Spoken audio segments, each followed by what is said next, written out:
첫 번째, 울산 이천 계획입니다. 1990년대 한국 해군은 울산급 FF와 포항급 PCC들을 대량으로 양산하면서 양적으로는 어느 정도 만족을 하게 되었죠. 그러나 이들 전투함들은 대공 능력도 없고 대잠 능력도 굉장히 미비했죠. 게다가 울산급 FF 같은 경우에는 가장 체급이 큰 국산 전투함이라 가지고 2000톤급인데도 불구하고 대양에서 진행되는 림팩까지 막 끌려다니는 판국이라서 함의 노후화가 빠르게 진행이 되었습니다. 이 때문에 시급히 후속함이 필요했는데요. 그래서 나온 계획이 FF2000 계획입니다. 체급은 만재 2000톤대 후반이었고요. 대공무장도 사거리 9km짜리 램 단거리 대공미사일이 달아나서 이대로 나왔다면 인천급을 10년 일찍 도입하는 셈이라 가지고 해역 함대에 엄청난 도움이 되었겠죠. 여기에 헬기 격납과 헬기 갑판을 갖춘 점도 인천급과 동일했었는데요. 문제는 IF로 인해서 FF2000 사업이 취소가 되어버렸다는 것입니다. 그러자 해역 함대에서는 난리가 나버렸습니다. 구식인 울산급과 포항급들로 21세기에도 근무 로테이션을 계속 돌아야 되니 비명을 지를 수밖에 없었죠. 안되겠다 싶은 해군에서 급하게 울산급을 개수하는 계획을 추진했는데요. 그것이 바로 울산 이천 계획입니다. 여러가지 안들이 제시가 되었는데 함수에 있는 40mm 노봉을 떼버리고 그 자리에 램만 장착해주는 소폭 개량함부터 심지어는 한미부의 모든 무장을 다 탈거해버리고 헬기갑판을 얹어주자는 대대적인 개수안까지 나왔을 정도입니다. 그러나 문제는 의외로 돈 문제가 아니었습니다. 바로 울산급의 심각한 노후화가 이 계획의 발목을 잡았던 것이죠. 울산급은 대양항해까지 무리하게 계속 나가느라 혹사를 당해야 됐었고요. 이 때문에 이미 1990년대부터 선체에 금이 갈 정도로 노후화가 심각하게 진행이 되었거든요. 이 상태에서 대대적인 개수를 진행했다가는 용골에 문제가 생기거나 최악에는 피로 파괴로 인해서 항해 도중에 침몰하는 대참사가 벌어질 수도 있었죠. 그래서 울산 이천 계획은 폐기가 되었고요. 대신 사거리 5km짜리 미스트랄 휴대용 대공미사일을 달아주는 선에서 끝나게 되었습니다. 두 번째, 스마트 S 레이더입니다. 탈레스가 90년대 들어가지고 개발한 수상함용 레이더 라인업이 세 가지가 있는데요. 고급형으로 개발된 물건은 스마트 L입니다. 장거리 탐지에 특화가 된 L밴드 대역의 주파수를 사용하고요. 대형함에나 들어갈 법한 거대한 회전식 레이더죠. 탐지 거리는 400km로 최근에는 탄도탄 대응 능력까지 추가가 되고 있습니다. A8 시스템의 장거리 방공관제용으로 사용되고 독도함에서도 방공관제 레이더로 이 스마트 L을 도입한 바가 있죠. 중급형으로 만든 물건은 스마트 S라는 물건이고요. S밴드 주파수 대역을 사용합니다. 탐지 거리는 250km고 스마트 L에 비해서 굉장히 빠른 갱신율을 보여주기 때문에 일반적인 호위함이나 구축함용 대공 레이더로서 많이 사용됩니다.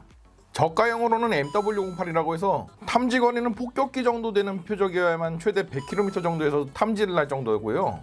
이보다 소형의 표적은 수평선상에서야 간신히 탐지가 가능할 정도로 계안방공 능력만 갖춘 초기함용 대공 레이더로는 딱이었죠. 그리고 21세기 한국 해군은 방공 구축함인 충무공 이순신급 구축함에 이 MW08을 장착하는 만행을 저질러 버렸습니다. 당연히 한국 해군에서도 아니 전 세계 누가 봐도 이건 좀 아니다 싶어가지고 꾸준히 개량 계획안이 올라왔는데요. 그중 하나가 중급기인 스마트 S로 업그레이드하자는 그런 개량 계획안이었습니다. MW08에 비해서 탐지 거리는 배나 길고 심지어 TR 모드 숫자는 훨씬 더 많아가지고 분해능도 훨씬 좋습니다. 더 많은 표적을 훨씬 더 먼 거리에서 포착을 할 수가 있었죠. 커버할 수 있는 빈폭도 넓어가지고 고고도에 있는 표적까지도 원활하게 추적이 가능하고요. MW08이 최대 마하 5급 표적에 대해서 추적을 할 수 있는 것과는 달리 스마트 S는 최대 마하 7까지 추적이 가능합니다. 그러나 스마트 S는 도입되지 못했습니다. 안테나와 구동부가 MW08의 무게와 부피의 세배 수준이라 가지고 마스트 전체를 교체해야 되는 공사가 필요했기 때문이죠. 또한 요구 전력도 그만큼 높기 때문에 전력 라인도 손을 보는 대공사가 필요했었습니다. 근데 이런 거 저런 거 제껴두고 그냥 뭐라도 한번 해보는 게 중요했는데 해군에서 이걸 굳이 추진을 안 한 거 보면은 돈 문제라기보다는 그냥 의지 자체가 없었던 것으로 지금 생각되고 있어요. 세 번째, K2 소총 맞춤형 개머리판입니다. 이거는 약간 좀 군대 괴담스러운 이야기이긴 한데요. 아마 보청 채널에서 처음 다루는 것일 겁니다. 2000년대 미국이 테러와의 전쟁을 시작하면서 우리나라를 제외한 많은 나라들이 보병 개개인의 방어력과 화력이 중요한 비정규전이 대세로 떠올랐죠. 그래서 급격하게 보병 장구류들과 총기류들이 발전했는데요. 물론 21세기에도 전장 환경이 대규모 전면전에 맞춰져 있는 대한민국은 다른 나라들과는 조금 먼 나라 이웃나라 이야기였죠. 이 환경적인 차이에 대해서는 제가 별도로 만든 영상이 있으니까 이거를 시청하고 오시면 이해가 빠르실 겁니다. 그래도 21세기에 X반도에다가 K2 R총 든 그런 보병은 좀 아니라고 생각했는지 여러 가지 보병 장구류 개선 사업이나 총기류 개선 사업들이 시작이 되었는데요. 이때 제시되었던 것이 K2 소총의 개머리판을 각자 체형에 걸맞게 조절을 할 수 있는 그런 선진적인 개머리판을 채용하자는 의견이 올라왔었습니다.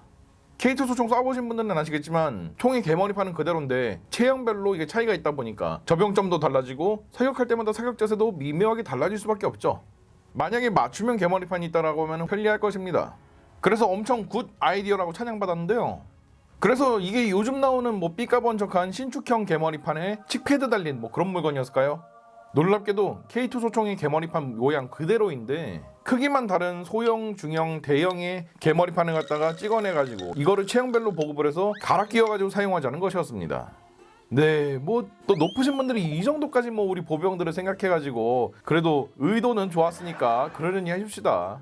이후에 보급되기 시작한 K2C1부터는 신축형 개머리판이 채택이 된 걸로 봐서는 해당 계획은 그냥 소리 소문 없이 묻혀버린 것으로 추정되고 있습니다.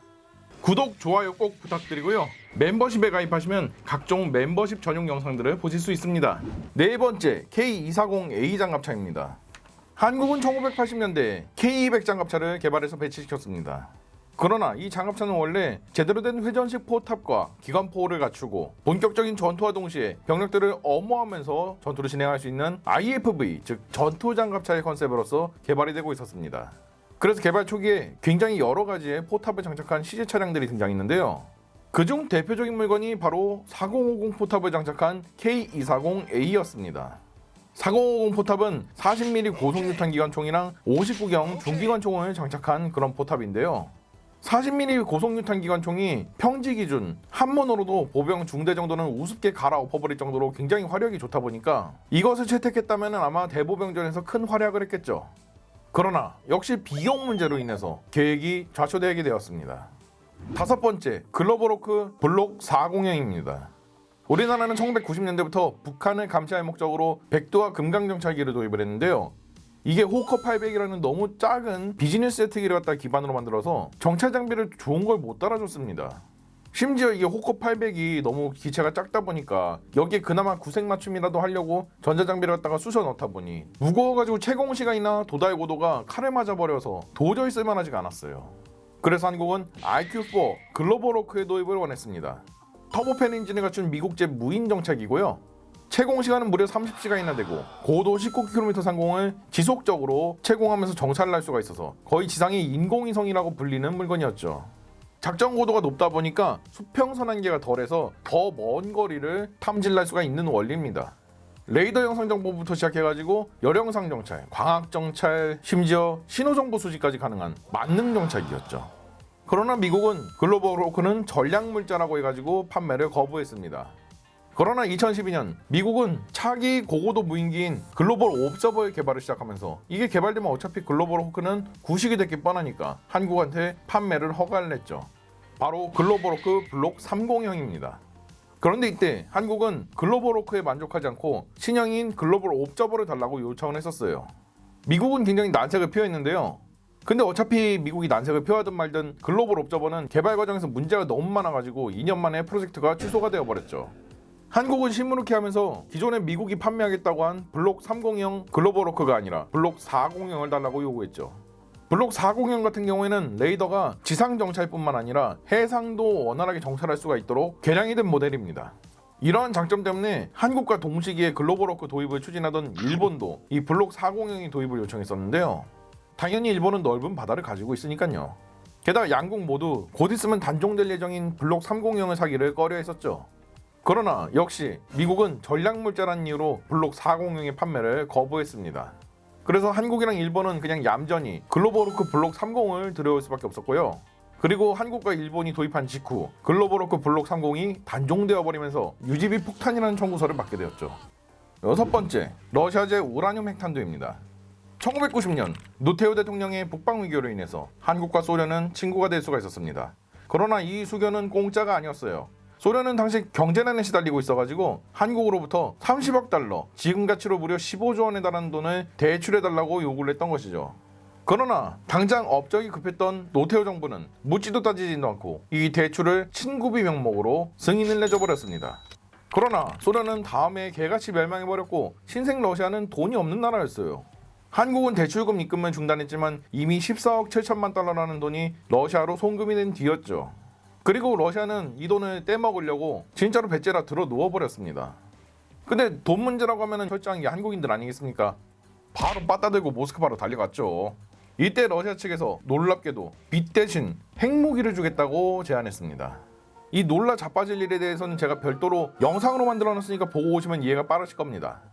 요약하자면은 소련이 미국이랑 맺은 전략무기 감축협정 때문에 당시 막대한 양의 전략 핵무기를 갖다가 해체하려고 폐기 처분을 해야 됐었어요. 참고로 수소폭탄은 내부의 기폭용 핵분열 폭탄, 즉 원자폭탄이 터지면은 그 옆에 있는 다른 핵융합 반응을 유도할 수 있는 일반 물질들이 반응하면서 핵융합 반응을 유도해가지고 원자폭탄보다 더 큰 위력을 내는 그런 폭탄이죠. 그래서 수소폭탄을 해체하려면은 막대한 양의 기폭용 원자폭탄을 얻을 수가 있습니다. 이거를 넘기겠다고 한 거죠. 러시아 측 입장으로서는 자신들한테 쓸모가 없는 핵 폐기물을 갖다가 한국한테 짬 때리고 그걸로 14억 7천만 달러도 깔 수가 있으니까 개이득이라고 생각을 했던 것이죠. 그러나 한국 측은 이 제안을 거절했습니다. IAEA에서 내놓으라고 하면은 다 뺏기는 거였으니까 그러면은 14억 7천만 달러 날리는 거죠. 7번째, AT4 무반동총입니다. 냉전 시기에 스웨덴은 소련 코앞에 위치해 있어가지고 소련군을 막으려고 굉장히 여러 가지의 대전차 무기들을 갖다 개발해서 배치시켰죠. 그중 대표적인 게 83mm 구경을 가지고 있는 칼고스타프 무반동총입니다. 가벼우면서도 강력한 위력을 가지고 있어서 이 분야에서는 베스트셀러가 되었는데요. 문제는 아무리 가벼워도 14kg이나 되었고 부사수는 예비탄까지 들고 뛰어야 돼서 많은 수의 보병들한테 보급을 해주기는 좀 어려웠었습니다. 그래서 보병 개개인이 간편하게 들고 뛰어다니면서 적 전차나 진지를 잡으려고 1968년에 일회용 무반동총을 하나 개발했는데요. 그것이 바로 미니맨이었습니다. 불과 3kg의 무게를 가지고 있어가지고 동시에 개발되어졌던 미국제 M72 로우랑 동일한 수준이었죠. 그래서 부담 없이 들고 다니다가 쏴버리는 것이 가능했고요. 다만 로우와는 달리 탄도에 별도로 추진체가 달려 있어가지고 로켓처럼 날아가는 게 아니라 별도의 추진장액이 달려있고 그걸 터트려가지고 탄도를 날려주는 무반동총의 방식이었죠. 그러나 73mm 구경을 가진 미니맨은 250m라는 짧은 사거리와 케미컬 에너지 기준 관통력 340mm라는 굉장히 저조한 관통력이 문제였었습니다. 물론 이게 M72 로우보다는 좋은 화력이었지만 당장 소련의 기갑부대를 상대해야 됐던 스웨덴 입장으로서는 애매하기 짝이 없는 위력이었죠. 그래서 구경을 키워가지고 개발한 물건이 바로 AT4입니다. 83mm 탄을 사용해가지고 관통력은 케미컬 에너지 기준 450mm까지 늘어났고요. 사거리도 고정 표적 기준 500m, 이동 표적 기준 300m까지 늘어나게 되었습니다. 이러한 장점들 때문에 스웨덴군에서 채용하기도 전에 미군에서 돈 싸들고 와가지고 대량 채용을 했고요. 현재는 미군의 주력 일회용 대전차 무기로서 활약을 하는 중입니다. 세월이 흐르면서 AT4도 정확도가 늘어났고 또 별도의 광학 장비까지 장착이 가능하게끔 레이 시스템이 장비가 되었고요. 무반동총이 어마어마한 후폭풍을 갖다가 잡아줘가지고 실내에서도 어느 정도 사격이 가능하게끔 만든 AT4CS라는 물건도 개발이 되었습니다. 카운터매스, 즉 후폭풍을 상쇄하기 위한 매질로서 소금물을 사용한 버전입니다. 이렇게 뛰어난 AT4는 주한미군에도 절찬리에 배치가 되어졌고 수많은 재고탄들이 한미연합 공동탄약고에 적재가 되게 되었는데요. 이 때문에 미국과 한국이 공동 연합훈련을 할 때면은 실제로 한국군이 가서 AT4의 집체교육과 사격훈련을 받는 경우도 있습니다. 그리고 실제로 전시가 되면 높은 확률로 미군으로부터 제공받을 가능성이 높죠. 그래서 한국군도 M72 로우를 이걸로 대체하면 어떨까 해가지고 살짝 가격만 한번 물어봤었는데요. 발당 200만 원을 부르길래 그냥 눈길도 안 주기로 했습니다. 물론 발당 1000만 원이 넘어가는 펜저 3보다야 낫지만 펜저 3 같은 경우에는 케미컬 에너지 기준 관통력이 700mm나 되는 물건이고 반응장갑 대응용 연장관도 달려있는 굉장히 고급 대전차각이거든요. 그에 반해서 AT4 같은 경우에는 반응장갑으로 떡칠된 북한제 전차들을 상대하기에는 무리죠. 그렇다고 그냥 화점이나 진지제압용으로 쓰자니 그 정도 임무라면 기존에 막대한 양의 재고로 보유하고 있는 M72 로우를 쓰면 그만이었고요. 8번째, 아필라스 대전차 로켓입니다. 한국은 1990년대 초반 북한이 T-72 전차를 대량으로 도입했다는 카더라를 입수했습니다. 이 전차는 기존의 한국군이 보유 중인 어떠한 대전차화기로도 격파가 어려울 정도로 튼튼한 물건이었죠.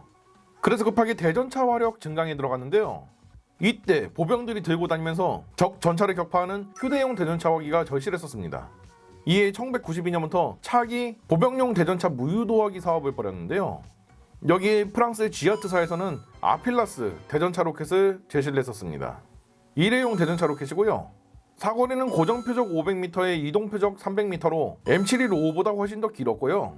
위력은 반응 장갑을 격파하고서도 케미컬 에너지 기준 720mm의 관통력이었으니 반응 장갑 대응도 불가능하고 관통력은 고작 케미컬 에너지 기준 250mm 정도였던 M715에 비하면 엄청난 위력 향상이었죠. 게다가 무게가 9kg이라 가지고 경쟁작인 펜저 3에 비해서 4kg이나 가벼워서 보병들의 휴대도 간편했습니다.